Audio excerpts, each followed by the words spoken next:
El 26 de julio de 1898, Estados Unidos comunicó sus condiciones para la paz. Eran las siguientes. Primera, renuncia de España a la soberanía y a todo derecho sobre Cuba.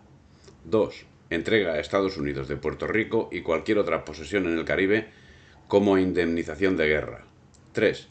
Estados Unidos conservaría la bahía y puerto de Manila hasta la firma de un tratado de paz y la formación de un gobierno filipino. La capitulación de España en Cuba fue el día 12 de agosto de 1898. El protocolo de rendición fue firmado por el secretario de Estado de los Estados Unidos, William Day, y el embajador plenipotenciario de la República Francesa en Washington, Julio Cambón, poseedor cada uno de ellos de plenos poderes para negociar, el primero en nombre de los Estados Unidos de Norteamérica y el segundo en nombre del Gobierno de España. En el artículo tercero decía el tratado que los Estados Unidos ocuparán y conservarán la ciudad, la bahía y el puerto de Manila en espera de la conclusión de un tratado de paz que deberá determinar la intervención, la disposición y el gobierno de las Filipinas. En el artículo cuarto, España evacuará inmediatamente Cuba, Puerto Rico y las demás islas que se encuentran actualmente bajo la soberanía de España en las Indias Occidentales. En el artículo quinto, España y los Estados Unidos nombrarán para tratar de la paz 5 comisionados a lo más por cada país. Los comisionados así nombrados deberán encontrarse en París el 1 de octubre de 1898 lo más tarde y proceder a la negociación y a la conclusión de un tratado de paz. Este tratado quedará sujeto a ratificación con arreglo a las formas constitucionales de cada uno de ambos países. Artículo sexto. Una vez terminado y firmado este protocolo, deberán suspenderse las hostilidades de los dos países. A este efecto se deberán dar órdenes por cada uno de los gobiernos a los jefes de sus fuerzas de mar y tierra, tan pronto como sea posible. Hecho en Washington por duplicado en francés e inglés por los infrascritos que ponen al pie su firma y el sello el 12 de agosto de 1898. España no pintaba nada. La rendición de Manila fue al día siguiente, 13 de agosto, y la referencia a Filipinas que se hace en el artículo tercero y demás partes de la España del Pacífico dejaba a salvo la soberanía nacional. De esta forma, la capitulación del día 13 viene a ser nula y la ciudad de Manila debe conceptuarse como tan solo cedida temporalmente por España sin renunciar a su soberanía, en vez de ser considerada conquistada manu militari por el ejército beligerante, pues ya no lo era en esa fecha. Esta tesis resultaba ajustada a derecho según el artículo sexto del protocolo, pero con el transcurso de las fechas no sería este el punto de vista de los usenses, que victoriosos militarmente y presionados en ese sentido por Inglaterra, no atendieron el derecho internacional y en los días sucesivos ocuparon los distintos servicios y dependencias del gobierno de la ciudad, donde establecieron un gobierno militar con el general MacArthur como preboste y gobernador civil militar de Manila. Los derechos de España habían dejado de existir. El 1 de octubre del 98 se celebró en París la primera reunión de las conversaciones de paz que culminarían en el conocido como Tratado de París. A la misma asistieron por parte de los Estados Unidos el exsecretario de Estado William Day, el exministro americano en París, Kay, y los senadores Davis, Free y Gay. Representaban a España Eugenio Montoro Ríos, presidente del Senado y exministro de la Corona, Buenaventura Abarzuza, ministro de la Corona, José Garrique y Díaz, magistrado del Tribunal Supremo, Venceslao Ramírez de Villaurrutia, representante ordinario y ministro plenipotenciario en Bélgica, y Rafael Cerezo y Sáenz, general de división y comandante en jefe de ingenieros del primer puerto de la Armada. El 3 de octubre, en la segunda conferencia, Estados Unidos exigió que España abandonase la soberanía de Cuba, Puerto Rico y las otras islas bajo soberanía en las Indias Occidentales, así como la isla de Guam en el archipiélago de las Ladronas. El gobierno de la monarquía imperante en España hizo una contraoferta, dando Puerto Rico como pago por los gastos de guerra usenses, siendo aceptado ese extremo. Puerto Rico pasaba legalmente de provincia libre española a colonia usense. Sería la primera cesión sin contrapartida de este tratado. El 27 de octubre, la Comisión Española estuvo a punto de abandonar las conversaciones de París, mientras en la península el malestar tomaba cuerpo en una nueva intentona carlista. Pero ¿existía alguna posibilidad cuando la misma dependía de unos empréstitos procedentes de la banca británica? Manifiestamente no. Por eso, Por la dependencia británica, de la que no solo eran deudores la monarquía y el gobierno, sino también el pretendiente carlista, ni la acción de los representantes españoles en las conversaciones de París pasó de ser una pose, ni pasó de ser una pose la supuesta intentona carlista. Acciones ambas encaminadas a mantener en el pueblo español un sueño opiáceo, en un engaño eterno que lo mantuviese sumiso e inoperativo ante el descuartizamiento del que venía siendo objeto durante todo el siglo XIX y preparándolo en amodorramiento para que sus verdugos pudiesen seguir descuartizando hasta que se cansasen.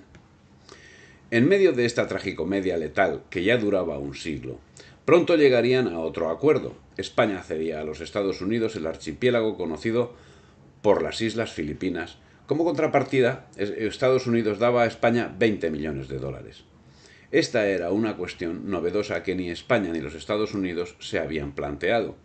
Consumada la derrota de Cavite, se siguió luchando y no fue sino el día 13 de agosto, al día siguiente de la capitulación de Cuba, cuando se decidió la rendición de Filipinas, quedando, por tanto, como temporal la ocupación del ejército busense, que debía haber abandonado el archipiélago. La cuestión estaba meridianamente clara. España lo tenía claro, Estados Unidos lo tenía claro, pero la metrópoli de ambos, Inglaterra, intervino en el asunto de forma decisiva, forzando a los Estados Unidos a la adquisición del archipiélago como trofeo de guerra. El motivo no era otro que el conocimiento exacto de que Inglaterra tenía de sus súbditos enquistados en la monarquía y gobierno españoles. Inglaterra era conocedora de la voluntad alemana de adquirir territorios en el Pacífico. No en vano, ya en el 85 se produjo un conflicto en las Carolinas del que se ha hecho referencia en otra relación. Aquel conflicto posibilitó que saliese a la luz el tema del submarino de Isaac Peral, del que también damos noticia en otro capítulo. Y ahora, carente España de algo que pudiese reconocerse como arma marítima, y sobrada de políticos que cuando no eran directamente agentes británicos eran marcadamente anglófilos, sumando a todo ello la bancarrota a que habían conducido a España, se hacía evidente que la siguiente acción acometida por el Ejecutivo español sería, sin dudar, la venta de las Filipinas al mejor postor, que en este caso, lógicamente, no sería Inglaterra, que no estaba dispuesta a pagar por lo que ya usaba como propio, sino que sería Alemania, dispuesta ella sí a pagar por la posesión de importantes centros en Oriente. Sería esta certeza, que no suposición, pues Inglaterra sabía ya más de España que los gobiernos españoles, la que posibilitaría que la pérfida Albión moviese las oportunas fichas para que Inglaterra, la Inglaterra americana, tomase posesión con derecho o sin él de las Islas Filipinas. Y podemos afirmar que se trata de certeza si recordamos que en 1843 el secretario del Consejo de Ministros, Vicente Sancho, reconoció públicamente y con satisfacción que Inglaterra consideraba a España su protectorado. ¿O es que acaso había cambiado la situación en el 98? Dudoso, cuando menos, si tenemos en cuenta lo acontecido con el submarino Peral. Y el asunto se planteaba como Inglaterra quería tratar los asuntos de España desde el ya lejano 1711, con el objetivo de humillarla. Sin lugar a dudas, el asunto de Filipinas se trató como una nueva humillación que se hacía evidente cuando el acuerdo se llevaba a cabo desatendiendo las circunstancias que más arriba quedan señaladas, entre las que no era menor el desarrollo de la guerra. El acuerdo, que era tomado el 10 de noviembre, tenía un claro carácter de ultimátum. Estados Unidos dará a España por archipiélago filipino 20 millones de dólares a pagar según se acuerde en tratado de paz. Segundo, siendo la política de los Estados Unidos tener en Filipinas puerta abierta al comercio del mundo, los barcos y mercancías españoles entrarán en puertos archipiélago con las mismas condiciones que barcos y mercancías americanas y por un número de años que se fijará en tratado. Tercero, quedarán canceladas mutuamente las reclamaciones de toda clase, particulares y nacionales, surgidas desde principio última insurrección cubana hasta conclusión tratado paz. Algo que de todo punto era inaceptable, pero la situación de España, largamente trabajada a lo largo de todo el siglo XIX, la inexistencia de una armada, el desánimo generalizado, la manifiesta dependencia en todos los ámbitos, en fin, la condición manifiesta de colonia británica, posibilitó que el 28 de noviembre la Comisión Española aceptase las condiciones usenses. ¿Podía España hacer otra cosa? Manifiestamente poco podía hacer, pero El general Pando, jefe del Estado Mayor del Ejército de Cuba, en el escrito de renuncia al acta de senador que dirigió al presidente del Senado el 6 de marzo del 99, decía que mientras se firmaba la paz de París había manifestado: «Continúa la guerra, y en breve les impondremos la paz que queramos, creencia que aún sostengo, y de la cual di nuevamente fe en el mes de noviembre en comunicación dirigida al ministro de la Guerra, cuya contestación todavía estoy esperando, y en la que manifestaba que si por las dificultades que surgían para ultimar el Tratado de París hubiese que volver de nuevo a las hostilidades, dispuesto estaba a ir a donde se creyera que había más peligro, en la seguridad de defender con éxito nuestro territorio contra los gringos». Pero no era esa la acción que deseaba el gobierno español, sobre el que menudeaban las presiones al respecto. El gobierno y la monarquía, títeres de intereses británicos, se veían forzados a cumplir los designios de quienes siempre habían sido sus mentores. Así, en estas fechas de noviembre, con la propuesta ausense sobre la mesa, la hecatombe llegaba al extremo. Sir Henry Drummond Wolff había informado a la reina regente María Cristina de que el gobierno británico sabía de fuente fidedigna que, entre Rusia y Francia, se había firmado un acuerdo secreto según el cual Rusia tenía planeado ocupar Baleares y Francia Ceuta. Un telegrama del mismo embajador británico a su gobierno de fecha 23 de mayo había informado a este último de que en España se desconfiaba de lo que pudiera suceder con Ceuta y con las Islas Canarias, y ello mientras en Francia se empezaba a recelar de la actitud de la Gran Bretaña hacia España. A comienzos de junio, The Daily News dice saber de buena fuente, y La Época transmite la información, que Alemania ha pedido a España que le ceda en arriendo, a cambio de otras compensaciones, una estación naval en las Islas Baleares. Bien, como continuación a esta desinteresada información británica, la embajada inglesa en Madrid del 20 de noviembre presentó un proyecto de acuerdo entre Gran Bretaña y España que, por tratarse de una cuestión puramente moral que en nada alteraba el estatus real, no llegó a ser firmado. En el mismo se señalaba: establecimiento de una amistad perpetua entre el Reino Unido y España, artículo primero. Compromiso por parte de España de no alinearse en caso de guerra con los enemigos de su Majestad Británica, proporcionando en cambio en tal supuesto al gobierno y al pueblo británicos toda la ayuda que pueda y esté en su poder, artículo segundo.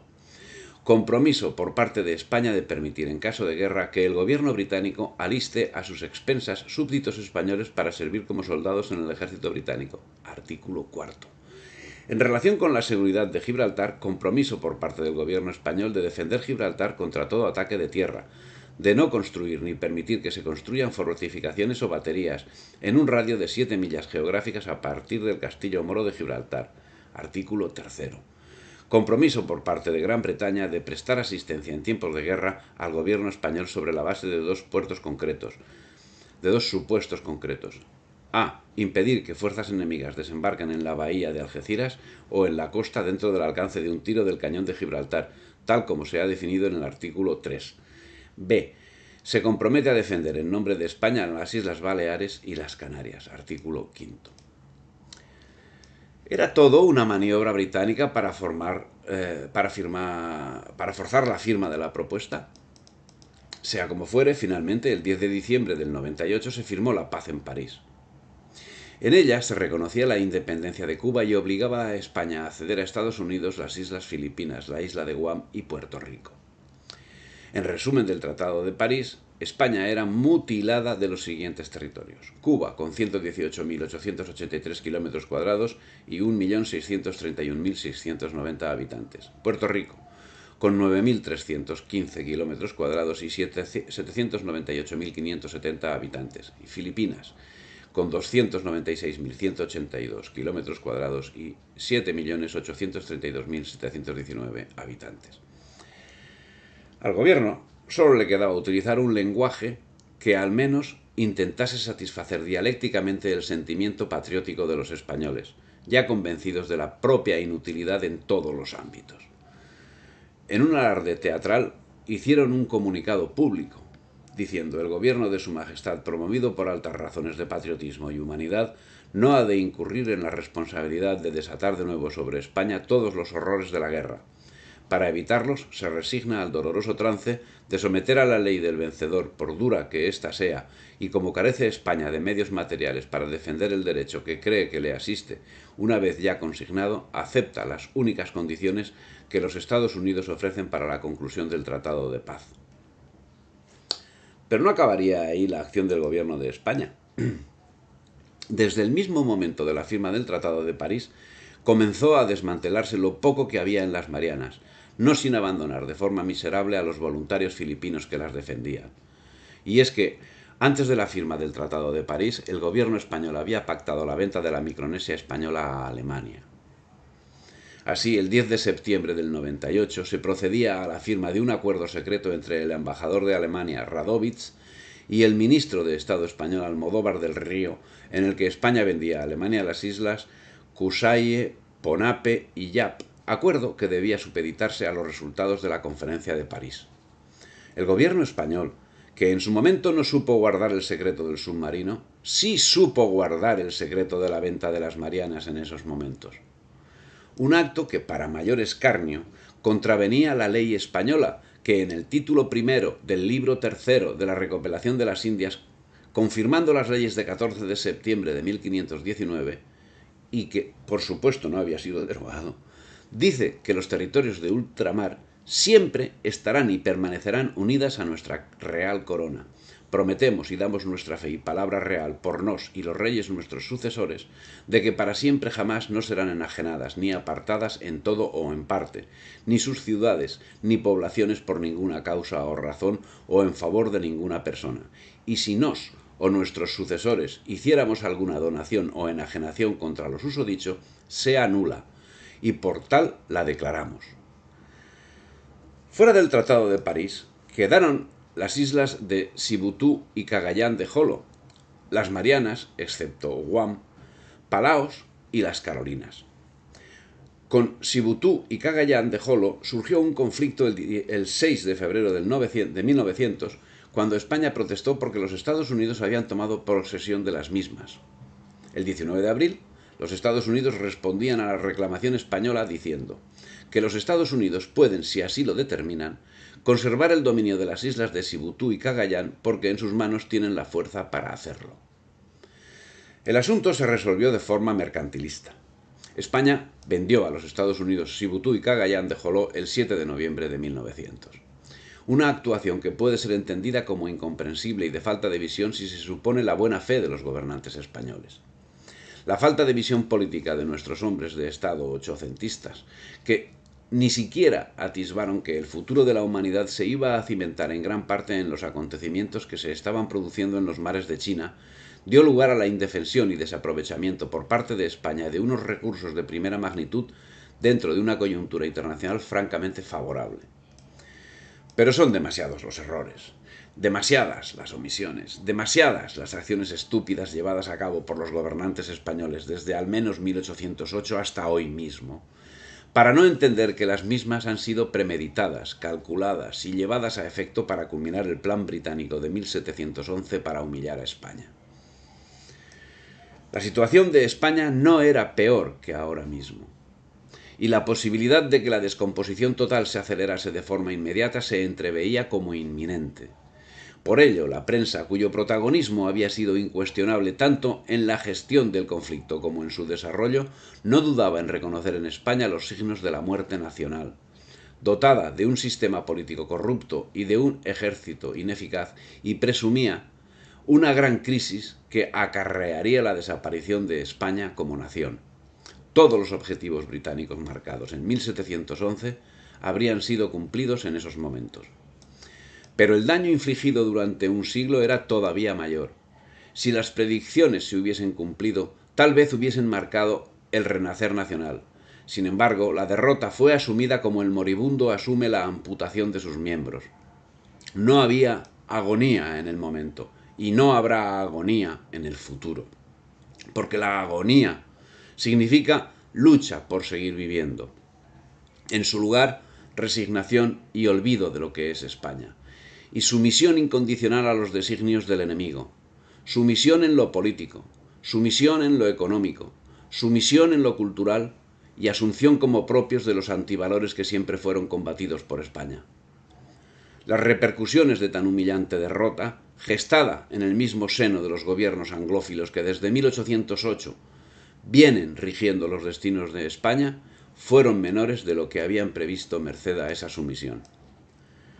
Sí, los separatismos locales dentro de la península hicieron su aparición, pero se conformaron viendo derrotada a España y no fueron a mayores, lo que para España tal vez fue perjudicial, pues no dieron lugar a la quiebra del Estado ni a la crisis política que ante las circunstancias era de esperar, y consiguientemente tampoco se produjo la regeneración nacional conformándose todos con el triste papel de comparsa.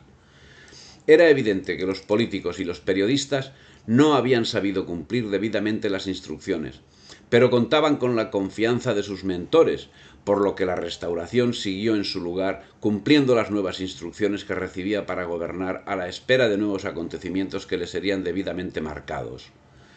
El Tratado de París fue la última despedida a la personalidad, a la independencia y a las esperanzas de España.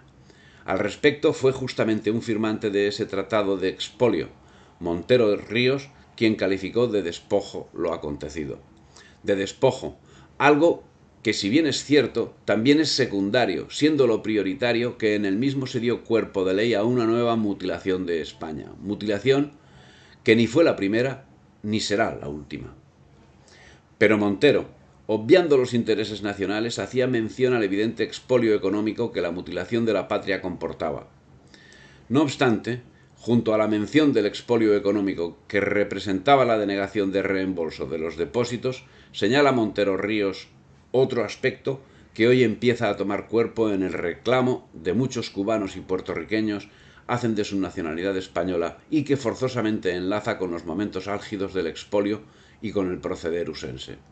Se trata del derecho de gentes, que manifiestamente queda conculcado, con lo que la política internacional retrocede a los tiempos de la barbarie al haberse negado a reconocer el derecho de los habitantes a optar por la ciudadanía española. Se negó ese derecho, y hoy, 2021, existe un núcleo de descendientes de aquellos españoles que vieron pisoteada su libertad que reclaman su condición de españoles. Fue el mismo Montero Ríos, en el curso de las conversaciones de París, quien sobre el asunto del Maine propuso la creación de 2 comisiones internacionales que se encargarían de estudiar el asunto. Estados Unidos se negó. Pero aún vendría más. El gobierno democrático y la monarquía parlamentaria, necesitados de dinero, también acabaron vendiendo los archipiélagos del Pacífico que se habían salvado del Tratado de París, como las Carolinas, las Marianas y las Palaos, aunque en este caso el comprador, y como ya sabía Inglaterra, fue Alemania. La transferencia a Alemania en 1899 de los 3 archipiélagos del Pacífico no fue un acto estrictamente bilateral, fruto de un acuerdo entre Alemania, que deseaba comprar, y España, que no tuvo inconveniente en vender, sino resultado ante todo de un acuerdo entre las grandes potencias que permitió la adjudicación a Alemania de los 3 archipiélagos por vía de indemnización que compensara su forzada renuncia a las Filipinas.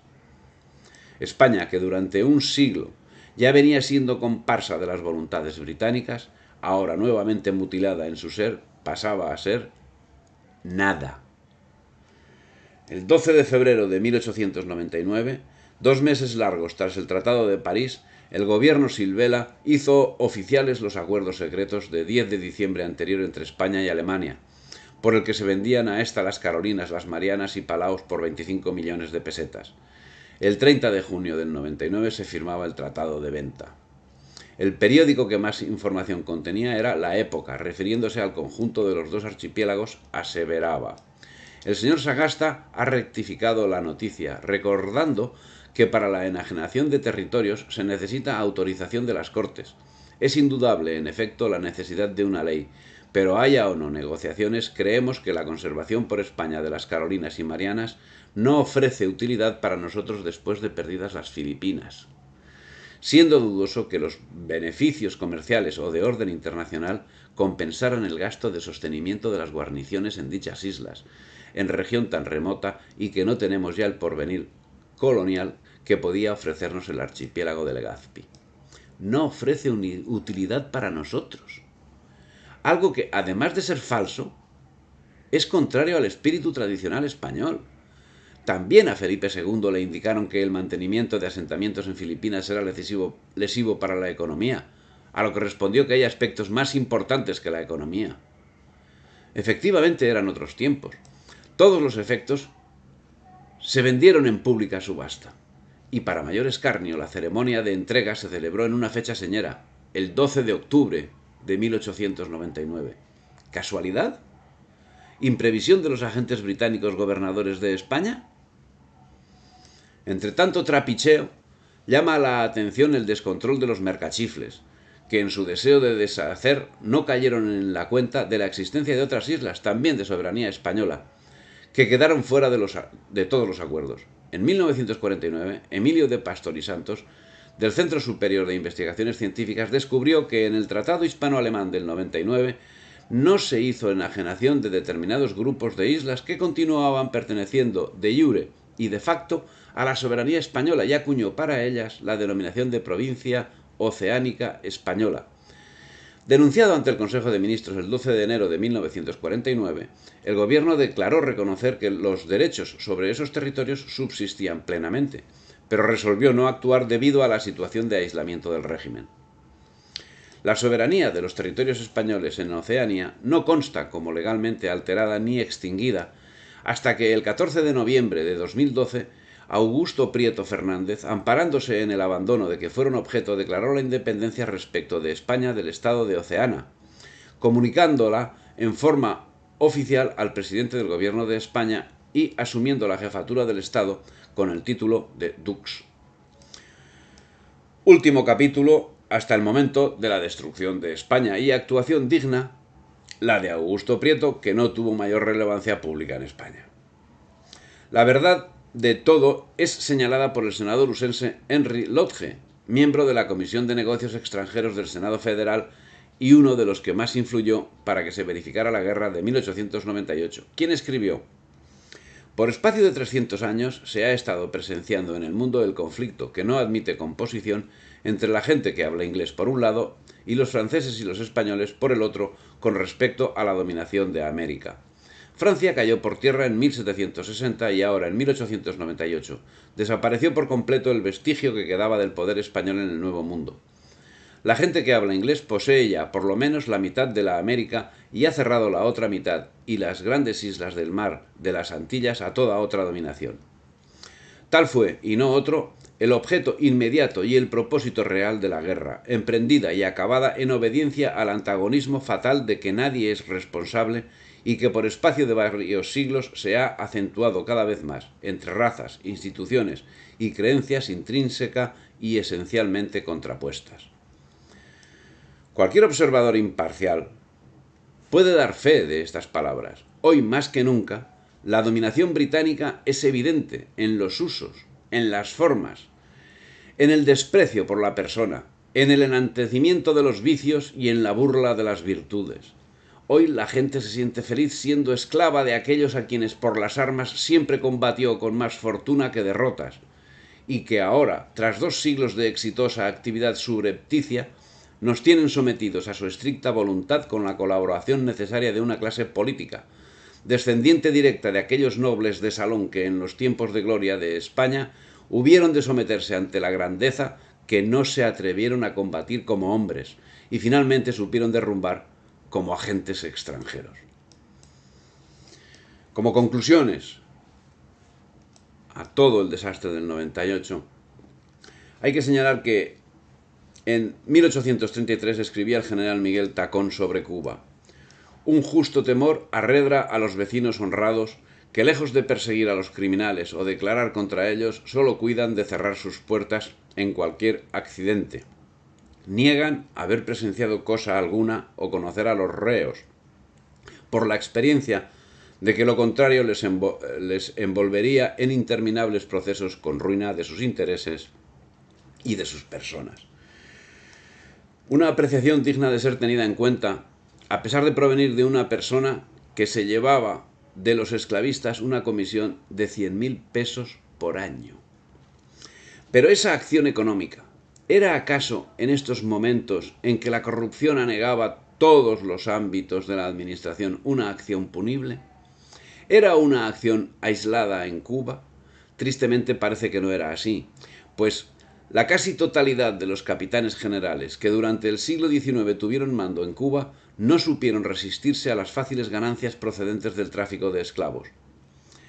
Nada extraño si consideramos que la propia Isabel II tenía intereses en compañías de tráfico negrero y que la política aplicada en este tiempo convirtió en colonia lo que antes era provincia con derechos similares a los del resto del territorio nacional. Y es que, según señala el historiador Pirala del siglo XIX, en 1833, y al igual que en la península, la administración municipal y la de justicia, todo el servicio público se hallaba viciado por la corrupción, el cohecho, el dolo, el perjurio y la inmoralidad más escandalosa.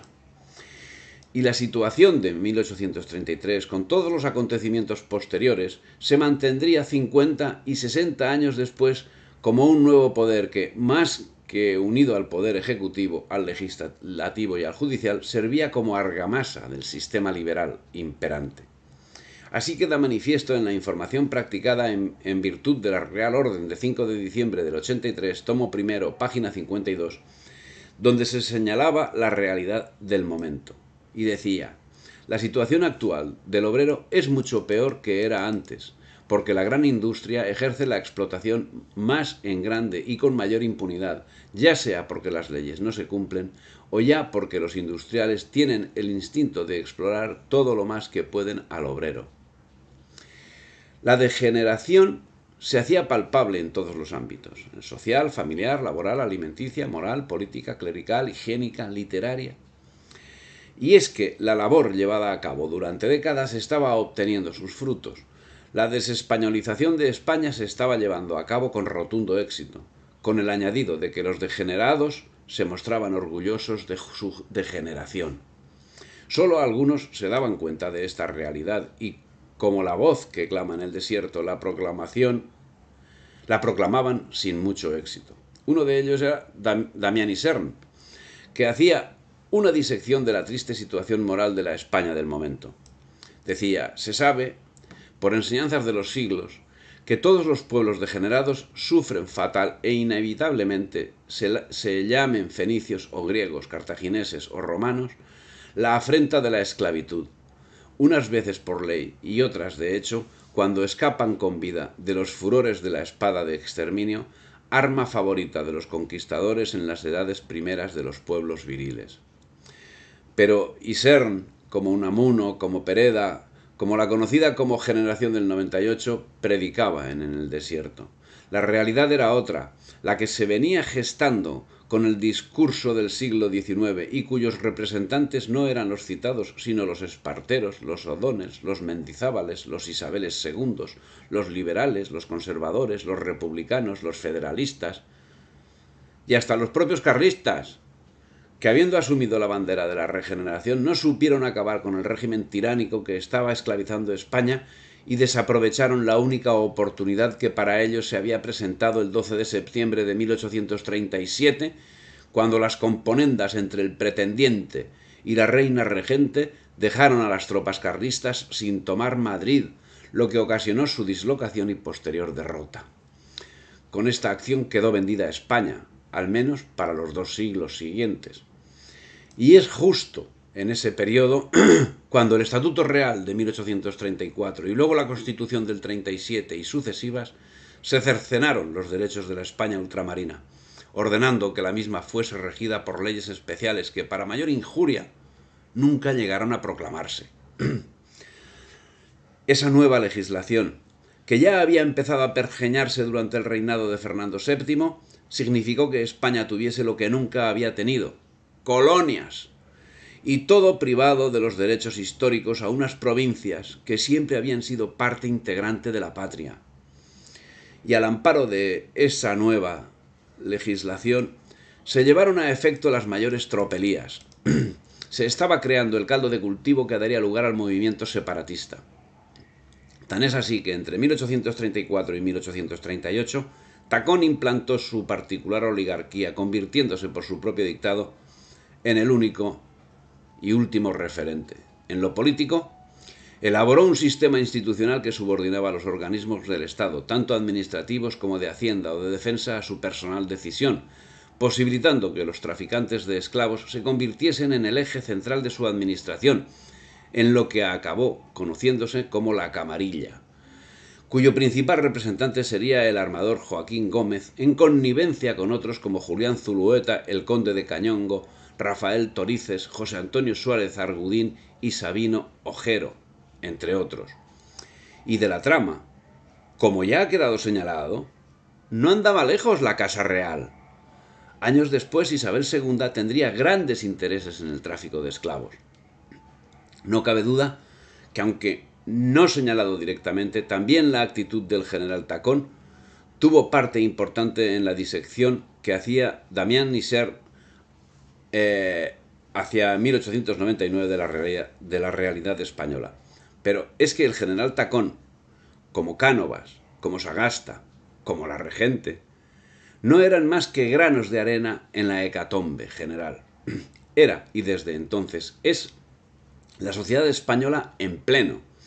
¿O es que hoy mismo no sentimos de una actualidad atronadora el análisis que en 1899 hacía Isern, diciendo: degenerada es en gran parte nuestra literatura, ligera, alegre, inmoral, cuando no desenfrenada, y causa de relajación en algunos casos de las costumbres.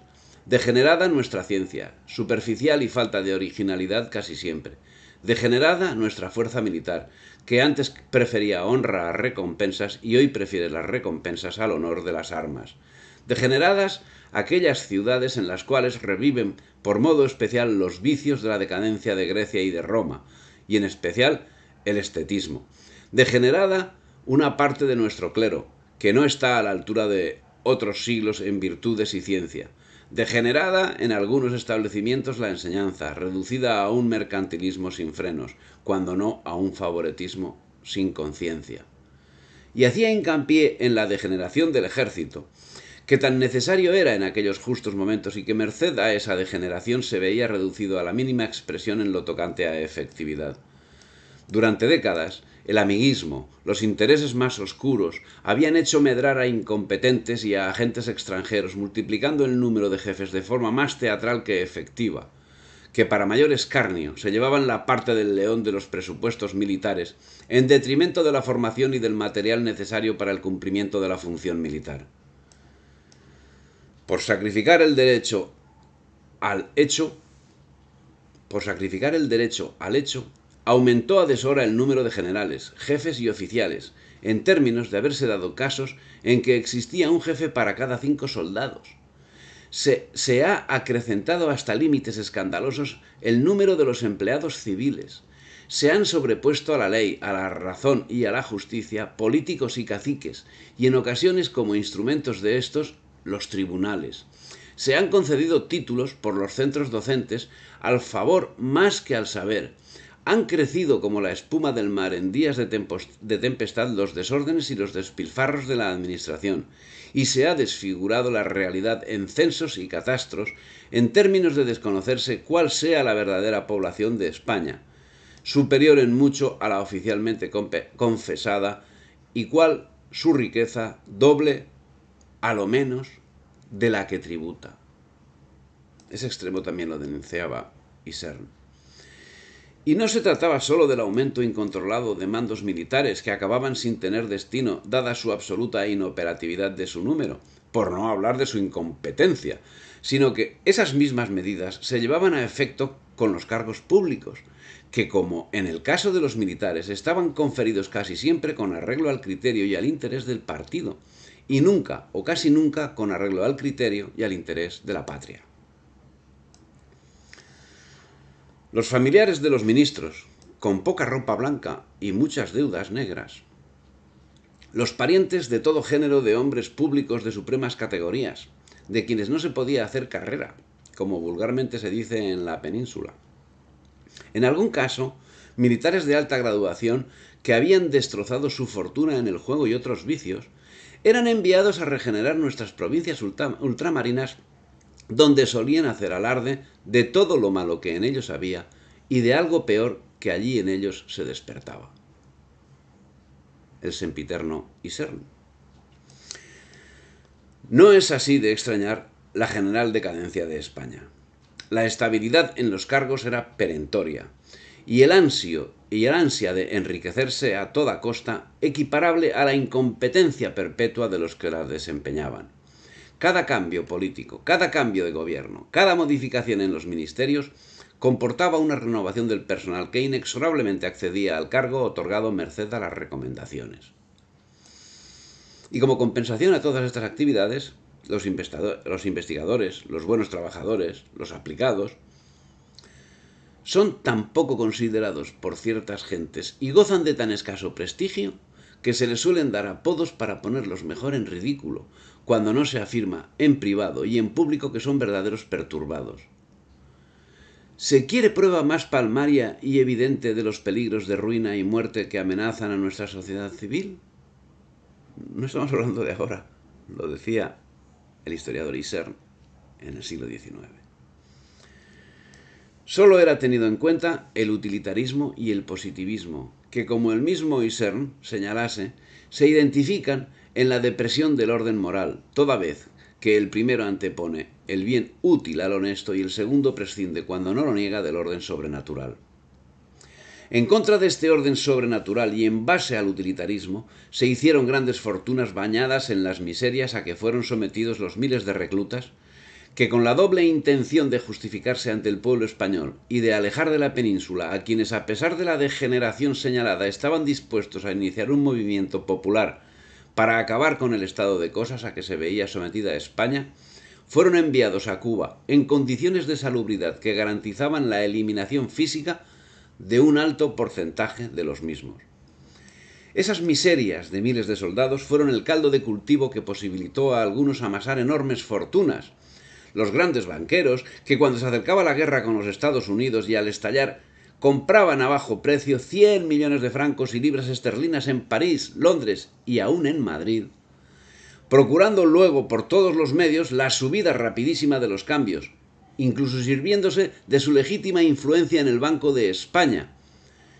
Y cuando los cambios se acercaban o llegaban al 115%, colocaban la patria al borde del abismo.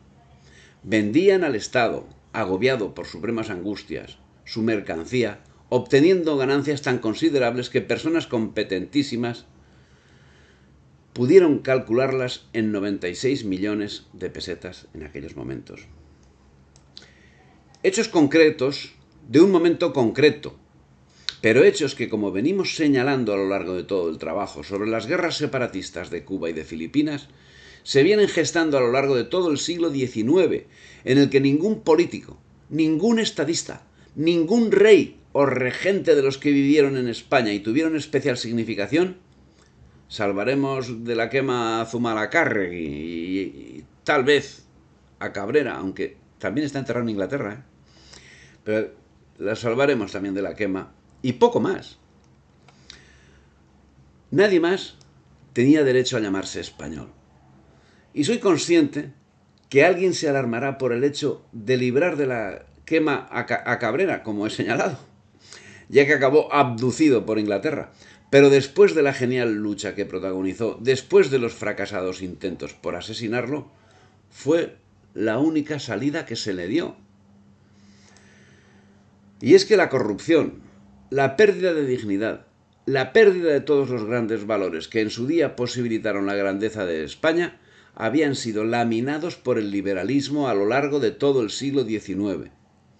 La descreencia en todo lo que hizo grande y libre a España había posibilitado la realidad de 1898, y lo peor es que esa misma descreencia era la que, sin ayuda exterior, ella sola, se encargaba de neutralizar las acciones de quienes pretendían regenerar España.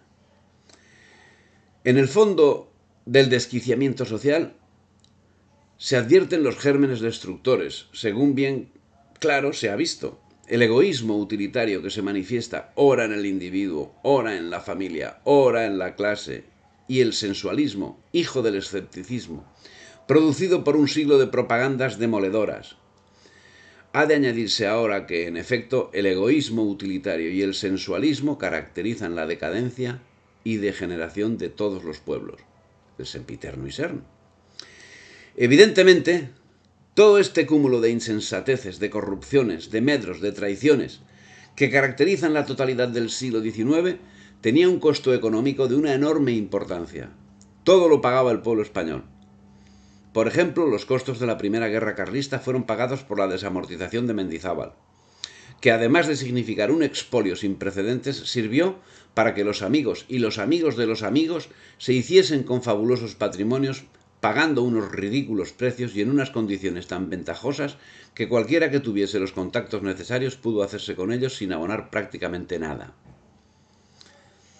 Y luego vino la desamortización de bienes públicos y del subsuelo. Los grandes beneficiarios, los grandes terratenientes, los capitales extranjeros, principalmente británicos. Y cuando el gobierno se gastó los 4 reales que finalmente obtuvo por unos bienes cuyo valor a justiprecio hubiese salvado los presupuestos del Estado durante al menos décadas. Todo se vivió del crédito, unas veces porque no se sabía hacer las cosas, y alguna vez con fines de popularidad y otros todavía menos nobles. Habiendo costado la Revolución de Septiembre, la de 1868, 4.760.198.027 pesetas en aumentos de la deuda pública, además de 937 millones de recursos extraordinarios consumidos y de la creación de una deuda flotante de 556, con lo que se encontró la restauración. Los intereses de la deuda pública se elevaron de 260.265.515 pesetas que se presupuestaron en el año 1867-68 a 423.303.515 que se presupuestaron en el año 1874-75. Nuevamente Isern. Y los créditos eran facilitados por los mismos que en la década de los años 20, en flotas enteras de barcos, se llevaron el oro y la plata de los virreinatos americanos. Los mismos que habían hecho el agosto con las desamortizaciones. Los mismos que harían el agosto con el ferrocarril.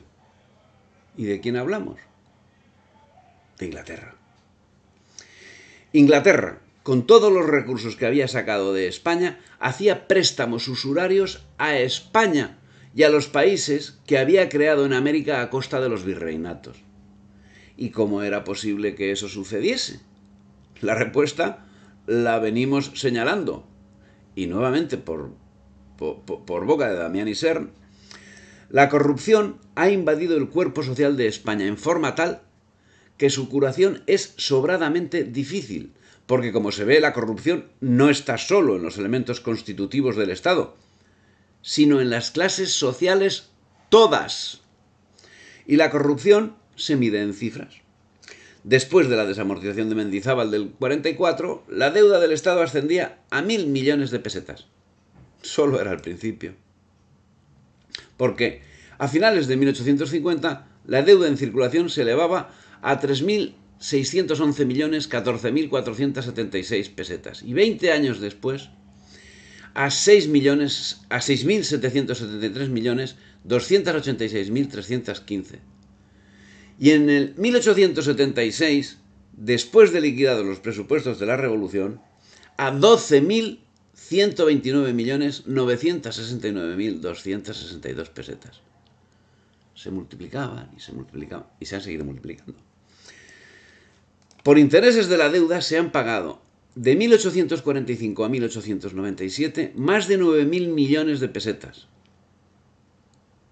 Cantidad que, además de resultar muy superior a la deuda creada de 1845 a 1881, pone de manifiesto que por el desbarajuste de la administración empeñada en gastar hoy lo que se ha de percibir mañana, se tiene una deuda considerable, no obstante haberla satisfecho en gran parte por el pago de intereses. Bueno, para lo que se acaban de despertar ahora mismo, el valor de la peseta de este tiempo no era el valor de la peseta que hemos conocido a principios del siglo XXI. El valor de la peseta era equivalente al valor del dólar. Y los beneficiarios de todo este desbarajuste, ¿quiénes fueron los beneficiarios? Los prestamistas. Aquellos que prestaban a España con lo que habían esquilmado de España. ¿Y de quién hablamos? De Inglaterra. Pero es que nuestros ministros de Hacienda no se han limitado a crear enormes deudas. Han consumido también cantidades enormes de recursos de la nación. Liquidaron la caja del Consejo de Redenciones y las demás cajas especiales y obtuvieron por este lado 119.744.384 pesetas. Por donativos e indemnizaciones de guerra percibieron 127.784.305. Por negociaciones de pagarés de compradores de bienes nacionales ingresaron 94.220.493. Y por la venta de dichos bienes recibieron la cuantiosa suma de 1.292.287.466. Todo lo cual arroja una cantidad de recursos extraordinarios consumidos de 1.634.036.648 pesetas. Eso se denunciaba, insisto, en 1899. Y el mismo informante, Damián Isern, sempiterno Damián Isern, Carlos II gastaba anualmente, esto sirva para comparación, Carlos II gastaba anualmente 39.973.000 pesetas. Felipe V, 84.819.325. Fernando VI, que puso en pie de guerra un ejército de más de 100.000 hombres, creó una marina de 85 buques y dotó con magnificencia todas las clases, consumió cada año 84.947.849. Carlos III elevó los gastos a 116.056.014. Carlos IV a 177 millones. Fernando VII gastó 154.743.400 en tiempos de Garay, 166 millones y pico en épocas liberales y 113 millones y medio durante el ministerio de López Ballesteros. Isabel II vio pasar sus presupuestos de gasto de 296 millones y pico a 664 millones y pico. Y después han llegado a los 906 millones. Y el valor, insisto, no tenía justamente esa diferencia que tenemos hoy si lo comparamos con otras monedas. ¿Y la justificación de esos presupuestos? Para gastos del Estado. ¿En qué? El Instituto de Fomento del Trabajo Nacional manifestaba a principios de los años 90 del siglo XIX lo siguiente. El total de los intereses que devenga el capital extranjero empleado en España está representado por una cifra igual al valor de nuestra exportación y poco menor que la del presupuesto de ingresos del Estado. El total de intereses. La mayoría de los cargos de más responsabilidad y desde luego los de gobernadores generales se confiaron casi siempre a quienes carecían de las dotes de instrucción y práctica necesarias en el arte del gobierno y no llevaban otra preparación adecuada a sus nuevas funciones que la que habían obtenido al frente de unidades militares o en el desempeño de cargos burocráticos en diversos ministerios. En 1849 la población de Cuba era de 1 millón de habitantes.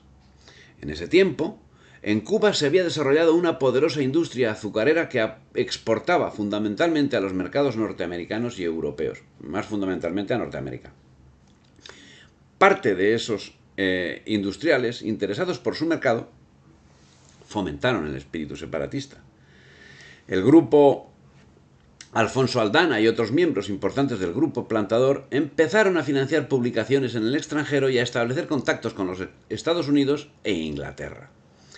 Lo que pretendían los anexionistas era que España vendiera Cuba a los Estados Unidos. La cabeza principal del anexionismo fue José Luis Alfonso y su principal ejecutor Gaspar Betancourt Cisneros. Fundaron unas células conspirativas en La Habana, Puerto Príncipe y Santiago de Cuba llamadas clubs y amenazaron con unas expediciones en 1848 y 1849 que nunca salieron definitivamente contra Cuba. La corrupción madre de todo el sistema imperante en España, debidamente controlado por los intereses británicos, posibilitó, facilitó, fomentó el descontrol económico y los abusos en todos los campos. En ese orden, las presiones de la burguesía textil catalana habían llevado a promulgar en 1882 la Ley de Relaciones Comerciales con las Antillas, que garantizaba el monopolio del textil catalán, obligando a Cuba a absorber sus excedentes de producción. Este privilegio en el mercado cubano asentó la industrialización en Cataluña durante la crisis de la década de 1880, derivada de sus problemas de competitividad a costa de los intereses de la industria cubana, lo que fue un estímulo esencial de la revuelta y como consecuencia el 60% del comercio catalán durante la década de 1890 tuvo como destino Cuba. Por su parte, Cuba exportó el 88% de su producción a Estados Unidos, como ya hemos apuntado un poco más arriba, y un solo 9% a España. Esta situación económica favorecía el separatismo, auspiciado por las élites capitalistas ligadas a los intereses británicos. Y serán las burguesías criollas que demandaban reformas para conseguir más poder las que al final exigirían que se anulasen las leyes proteccionistas abusivas que perjudicaban sus economías, las de ellos. A estas demandas se opuso el Partido Españolista Insular y los productores catalanes y castellanos que defendían sus intereses económicos y que veían en este sistema económico colonial impuesto la única manera de supervivencia de la economía. La marina mercante, por su parte, iba creciendo en la incorporación de unidades a vapor desde mediados de siglo, pero como venía siendo norma, ello no implicaba el desarrollo de la industria nacional. Para hacernos una idea clara de lo que supone la masiva importación de buques a vapor durante el periodo 1890-1895, se adquirieron en el extranjero 91 unidades por un total de 106.590 toneladas, y entre el 95 y el 1900 fueron 204 unidades y 381.753 toneladas. Y en cuanto al desarrollo del ferrocarril, en Cuba seguiría la misma línea de dependencia que estaba siguiendo en la península. La línea de ferrocarril central de Cuba no contó con la anuencia del gobernador Salamanca, quien en 1889 y en su informe al respecto, documento extraordinario por la brevedad de su mandato, expresaba su disconformidad con el proyecto ferroviario, aunque no ciertamente motivado por discrepar con los métodos aplicados, sino por diferencias con la utilidad del nuevo invento. Y decía: tengan presente que 24 millones de pesos de este ferrocarril central representan 1.900.000 pesos de intereses anuales que ha de pagar el Tesoro de Cuba para lo que de nada le sirve, y que con esta cantidad anual podría importar, pagándoles viaje, instalación y manutención por 6 meses, según demostré en la memoria correspondiente, 50.000 inmigrantes a 10.000 familias cada año en que quisiera hacerlo. Y a los 2 años, esos inmigrantes rendirían al Tesoro el producto natural de las propiedades incultas que se les entregaran, que con exceso resarciría el gasto hecho. ¿Cuándo y cómo se resarciría el gasto de estos réditos abonados al ferrocarril central? Era una pregunta de puntilla, era una percepción meramente economicista, discutible o aceptable según los conceptos, pero que en ningún momento atacaba el meollo de la cuestión, que no era otro que la dependencia exterior del proyecto. Sin embargo, apuntaba a las necesidades económicas que, como el resto de necesidades, no eran atendidas por el gobierno, que en la última década de siglo se enfrentaba a lo que se había venido gestando anteriormente: una terrible depresión económica y social que estaba amenazando la estabilidad del régimen de la Restauración. España seguía administrada por una administración corrupta, vendida a los intereses extranjeros y apoyada por un parlamento alejado de los intereses nacionales y al servicio de los mismos intereses foráneos. Las deficiencias eran manifiestas en todos los órdenes: en la administración, en el ejército, en la moral pública. La falta de preparación de los funcionarios civiles y militares se suplía con inflados cuadros de mandos sin preparación que absorbían los presupuestos y evitaban la modernización en todos los campos, y la corrupción a todos los niveles posibilitaba que, mediante un pago de metálico inalcanzable para la mayor parte de la población, se mantuviese un ejército hambriento y desarmado. Como consecuencia, ante un hecho real como era la guerra de Cuba, en el 95 presentaron los conservadores unos presupuestos que fueron aprobados por unanimidad por las cámaras, dominadas por los liberales, sin que éstos planteasen ningún tipo de discusión. Y es que el 70% del presupuesto debía cubrirse con recursos ajenos que comprometían todavía más la independencia financiera. Se especulaba, se decía, que el gasto del ejército en Cuba era de 40 millones de duros, que el armamento era de 10 millones de duros, no sé dónde metían ese armamento. Total, que lo gastado entre 1895 y 1896 ascendía a 50 millones de duros para las necesidades de Cuba. Y los orígenes de esos recursos provenían del Banco de España, de una operación económica con el Banco de París, con operaciones sobre valores de Cuba, venta de valores de Cuba y reservas. Así es como se financiaba. Luego llegó la hora de la verdad. O sea, porque se financiaba en su totalidad y aún sobraba dinero, ¿eh? O sea, porque si eran 50 millones de duros lo presupuestado, los recursos presupuestados doblaban ese importe, eran de 100 millones de pesetas, ¿eh? Pero bueno, eso son el papel es muy... El papel es muy benévolo y admite todo lo que se le eche. El caso es que luego llegó la hora de la verdad. La actitud europea ante el desarrollo de los acontecimientos fue vital para determinar la actuación de algunos. Así, la burguesía catalana, que había demostrado una actitud patriótica en los años en los que el enemigo físico era la insurgencia, cambió radicalmente cuando el enfrentamiento armado con los Estados Unidos se anunciaba como inminente. Entonces se volvieron pacifistas y pactistas, no dudando en utilizar su influencia para apoyar un diálogo en busca de la paz. Y en sintonía con la burguesía, los políticos catalanistas, que tan moderados se habían mostrado hasta el momento, sin duda con la intención de captar a aquella, tomaron la iniciativa y publicaron el manifiesto de Prat de la Riba als catalans, que había sido escrito en mayo tras el desastre de Cavite, en el que se clamaba por principios que inequívocamente conducían al separatismo.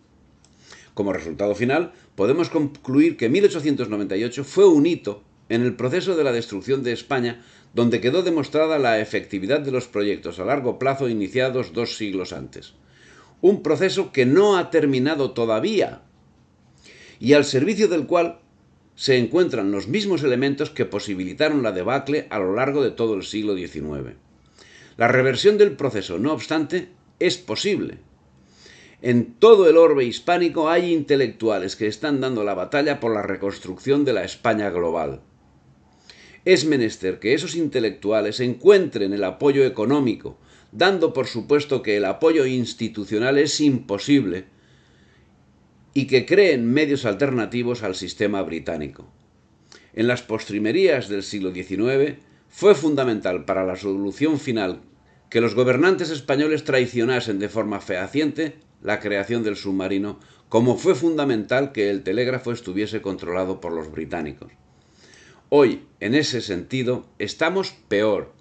Los medios de Internet, que pueden ser el arma de inmediato futuro, siguen controlados por el mundo anglosajón, por el enemigo. Es menester que los inventores hispánicos desarrollen algún medio al margen del mundo anglosajón y, por supuesto, al margen de los gobiernos dependientes de este mundo anglosajón que nos gobiernan. El submarino del siglo XXI está por ser descubierto, y cuando se produzca el descubrimiento, que muy probablemente sea en el ámbito hispánico, deberá ser puesto al servicio de la hispanidad y no del mundo global británico que nos domina. ¿A quién le será brindado el descubrimiento? Que el científico mida bien sus pasos, no vaya a equivocarse. ¿Se lo ofrecerá al gobierno español? Si es así, se lo estará ofreciendo a Inglaterra. ¿Se lo ofrecerá al gobierno argentino, mexicano, chileno? Si es así, se lo estará ofreciendo a Inglaterra. Se hace necesaria la recreación de España al margen de los agentes británicos que nos dominan desde hace 2 siglos. De nosotros depende.